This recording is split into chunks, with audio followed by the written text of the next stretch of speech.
Hello P6. For today's literacy lesson, well, there are a couple of parts to today's lesson. First thing I want you to make sure you do today is don't forget to do some of your phonics for this week. This week we're thinking about the sound, and by Thursday, today is the day that we should be thinking about looking at the more difficult words and thinking about practicing spelling those words, because tomorrow we'll be giving your mums and dads the opportunity to give you a little test on your spellings for this week. So keep revising your phonics. Also, don't forget to do some of your bug club work. But for our main lesson today, we are going to be thinking about doing some writing. And today we're going to be writing a very light-hearted, funny type of poetry, which is called a limerick. Now, on the screen in front of me, I've got two different limericks for you to take a look at. Now, you can download this work later on and have a look through this PowerPoint again. But on the screen, I have got two different limericks. And the first one says, "There once was a young man from Ealing who always would hang from the ceiling. He couldn't wear a hat, but could hang like a bat, and said, 'What a wonderful feeling.'" Then I've got a second limerick, and this one says, "There was an old Martian named Zed, with blue spots all over his head. He sent out a lot of DD ... but nobody knows what he said." Now, limericks are these light-hearted, funny poems. But to make up a limerick, well, limericks have got certain features that we will be thinking about. And one of the things that we will be thinking about as we look at our limericks is we're going to look at the different features. So we're going to go back to the very first one. "There once was a young man from Ealing who always would hang from the ceiling. He couldn't wear a hat, but could hang like a bat, and said, 'What a wonderful feeling.'" Now, if we look carefully at it, we should start to notice some things. We should start to notice that there are rhyming words. Lines 3 and 4, so we've got 1, 2, 3, 4, 5 lines. Line 3 and line 4 rhyme. So hut rhymes with bat. Something else that happens is that the other lines rhyme with each other. So line 1, line 2 and line 5, they finish with rhyming words: Ealing, ceiling and feeling. So 1, 2 and 5 rhyme: Ealing, ceiling, feeling. Line 3 and 4, they don't rhyme with the other ones, but they rhyme with each other: hat and bat. So in a limerick, we need certain rhyming words. Another thing that we need to have is that some of the lines are longer or shorter than each other. In a limerick, lines 3 and line 4 are often a little bit shorter. Now, further down the school, you'll have learned a little bit about syllables. Syllables are the little blocks of sound that make up our different words. He couldn't wear a hat. He couldn't wear a hat. So if you count the syllables, he couldn't wear a hat. There's 6 syllables there. He couldn't wear a hat, but could hang like a bat. There are 6 syllables there as well. So in lines 3 and line 4, we have around 5 or 6 syllables. But if I look at lines 1, 2 and 5, they're a little bit longer. They normally have about the same number of syllables as each other, and it's normally between 8 and 10.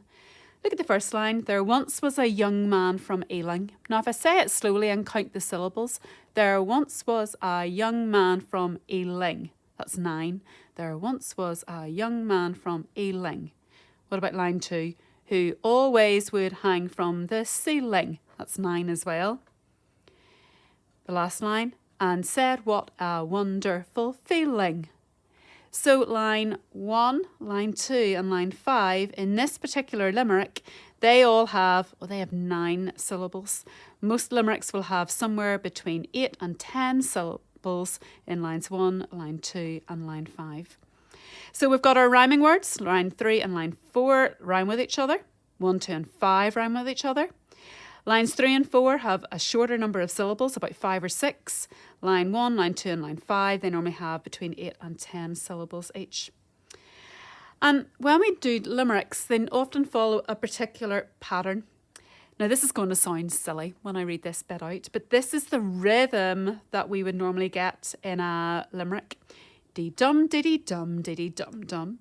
Dee-dum, diddy-dum, diddy-dum-dum. Dee dum, diddy dum, dee dum, diddy dum, dee dum, diddy dum, diddy dum dum.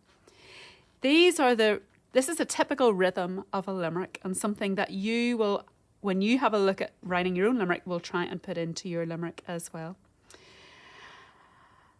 Another feature of our limericks, we'll have a look at the first line. There once was a young man from Ealing. Now, when I look at that, the first line often begins with words like this. There once was.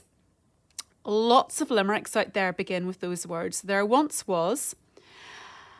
And at the end of the line, what it does is it tells me a little bit more about the person that we're thinking about. So I've got an extra bit of information. There once was a young man from Ealing. The second line tells me a bit about this young man. It gives me more details about the subject, about this young man. So the young man from Ealing who would always hang from the ceiling. So it tells me a little bit more about the young man.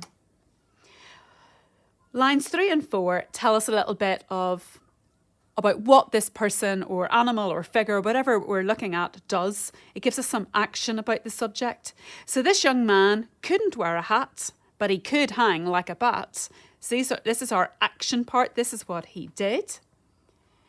And then the last line, well, if the first line has started with the subject, and it normally gives us maybe the name of the person or the place, well, the last line then is often the bit that tries to make it a punchline, the funny part of the joke. There once was a young man from Ealing who always would hang from the ceiling. He couldn't wear a hat, but could hang like a bat, and said, what a wonderful feeling. So we set up the joke part, the funny part, the punchline, and then at the end we try and get it to finish off as something that's funny. So when we are learning about limericks, hopefully we're going to think about today that limericks have got set phrases. So there's a certain way that we're going to think about them. We've got 5 rhythmic lines. The rhythm is really important. Lines 1, line 2 and line 5, they must rhyme with each other. Lines 3 and 4, they have to rhyme with each other, but they don't rhyme with line 1, line 2 and line 5. And that we follow the rhyming pattern. So line 1, line 2, line 5, A, they rhyme with each other. Line 3 and line 4, they rhyme in a group of 2 there. Now, for your first task today, P6, what I would like you to do, well, you can go and download that PowerPoint one more time from the school website. But what I would like you to do today is I would like you to have a go, first of all, at completing a limerick that I've already started for you. I've started a limerick and I wonder if you could come up with lines 3, 4 and 5. My limerick begins, there once was a young girl called Sue who found an escaped kangaroo. Now, I wonder if you could come up with line 3, line 4 and line 5. What happens to Sue and this kangaroo? Well, think about rhyming words. Sue, kangaroo. The word that finishes off line 5 has to rhyme with Sue and kangaroo. It might even be the word zoo. Has the kangaroo escaped from the zoo? Maybe it's going to be something to do with the zoo. Could be other words. Sue, kangaroo. The last word will have to rhyme with those. But think about what happened. So we've got our subject, a little bit more information about Sue. She's found an escaped kangaroo. So line 3 and line 4, tell us what happens. Think about your syllables and then try and make it funny and tell us what happens at the very end. If you get that done, P6, then what I would love you to do then, if you still get any time, is can you come up with your very own limerick? Can you create one from scratch? So I've given you a worksheet to help you out a little bit. Things that would help would be to start off by thinking about rhyming words. So maybe pick the name of a person and then put some rhyming words perhaps that go with it. It doesn't have to be about a person. It could be about an animal. It could be about an object. The choice is entirely yours. But maybe try and get some rhyming words. Make up another set of rhyming words that you might use at the end of lines 3 and line 4. And then can you use these rhyming words to inspire you to write your very own limerick? If you do manage to write some limericks today, then to finish off, what we would love you to do is type those limericks out. Use a program such as Microsoft Word. Maybe add a page border, maybe insert some clip art to go with it. And then we would love you to send an email to your teacher with your limericks for today, because what we would love to do is include your examples of limericks on our home learning page. So please, today, have a think about limericks, download the PowerPoints, have a good look through it yourself, have a go at completing the limerick that I have started for you. There once was a young girl called Sue who found an escaped kangaroo. Finish that one off, and then if you've still got some time, try to make up a limerick of your own. Have fun.